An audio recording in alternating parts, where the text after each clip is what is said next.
Angola's largest opposition is still contesting the election results. UNITA's presidential candidate Adalberto Costa Júnior is now calling upon the Constitutional Court to nullify the election and call for a new vote. The National Electoral Commission had on Monday confirmed win for the longest ruling party MPLA, which captured over 124 parliamentary seats, while UNITA got only 90.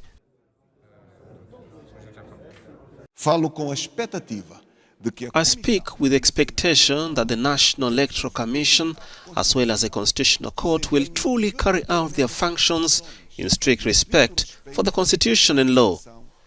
That the National Electoral Commission should not shy away from confronting the minutes in its possession with the copies of the minutes in the possession of other political parties. I reaffirm that the MPLA did not win the elections on last August 24. UNITA continues with the legal dispute now in the Constitutional Court.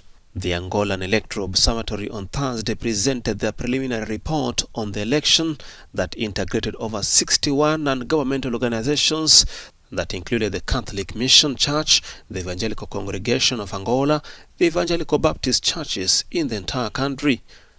In their finding, the non-publication of the voter list compromised the transparency of the vote.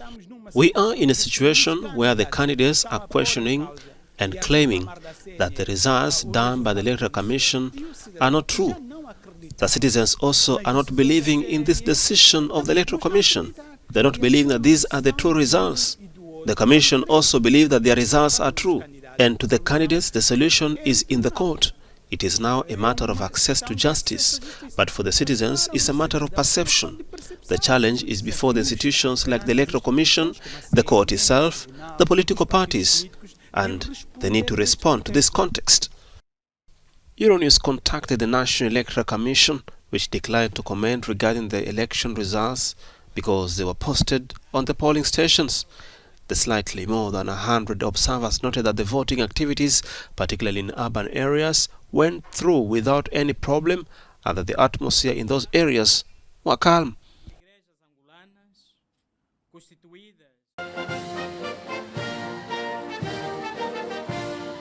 President Joe Biden will meet with South African President Cyril Ramaphosa this month, the White House announced Thursday, as the administration looks to draw African nations closer to the U.S.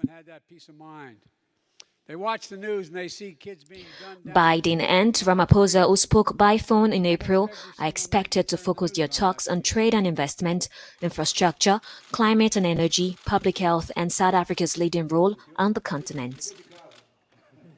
Announcement of the September 16 visit comes on the heels of U.S. Secretary of State Antony Blinken's visit to South Africa last month. The visit is at a time when South Africa and many of its neighbors have staked out neutral ground on Russia's invasion of Ukraine.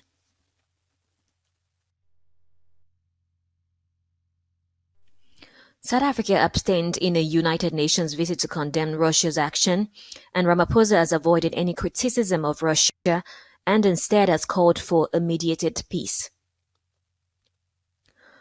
Biden also plans to host U.S.-Africa Leaders Summit in December.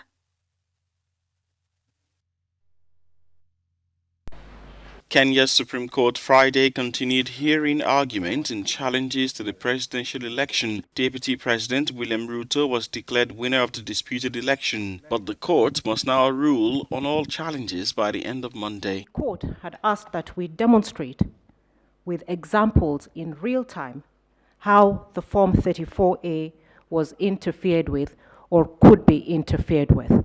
And I will do so showing you or using the IEBC's forms itself. Is that the IEBC stamp?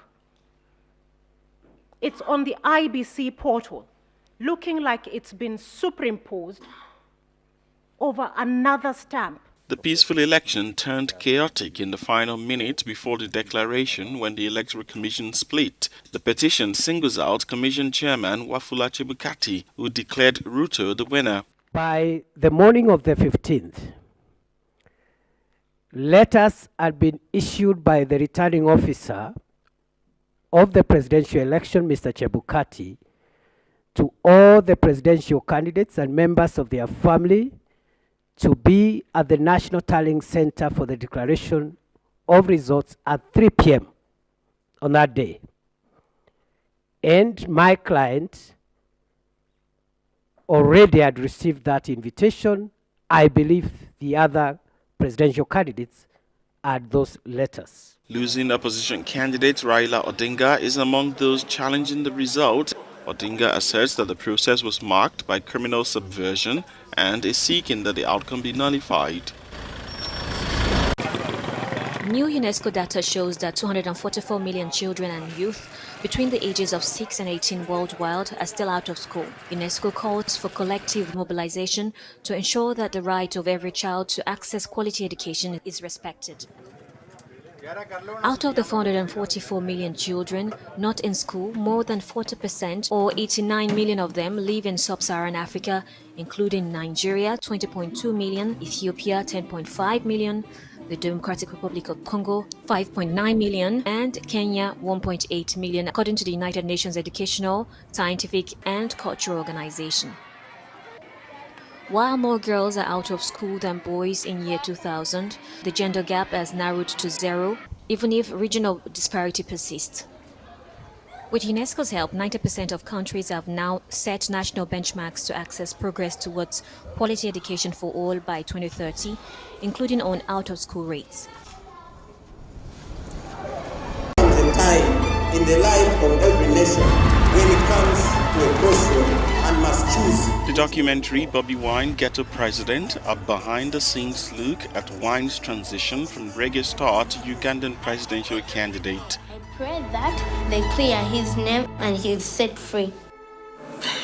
I've been strong, but I can't keep it anymore. In a dictatorship, you don't plan, you don't decide the next course. It's a dictatorship that decides. I might tell you I want to do this, and then when I go back home, I'm kept in jail for a certain amount of time, or even do the worst to me. So I don't know. I just live every day as if it's my last day.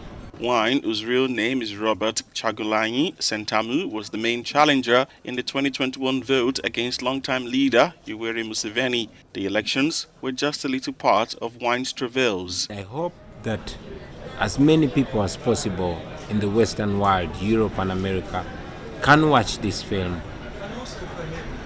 One, on the side of the Western population, whose taxpayers' money comes to Uganda in terms of grants. I hope this film shows them what exactly their money is doing in Uganda. I hope they know, they get to realize what exactly they are paying for, what they are sponsoring: genocide, murder, oppression, dictatorship.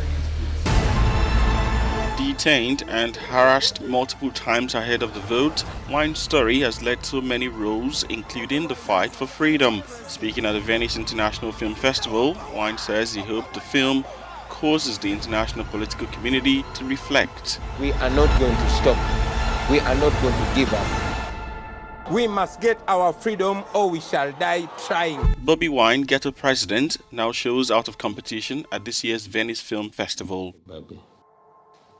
Hey, Bobby.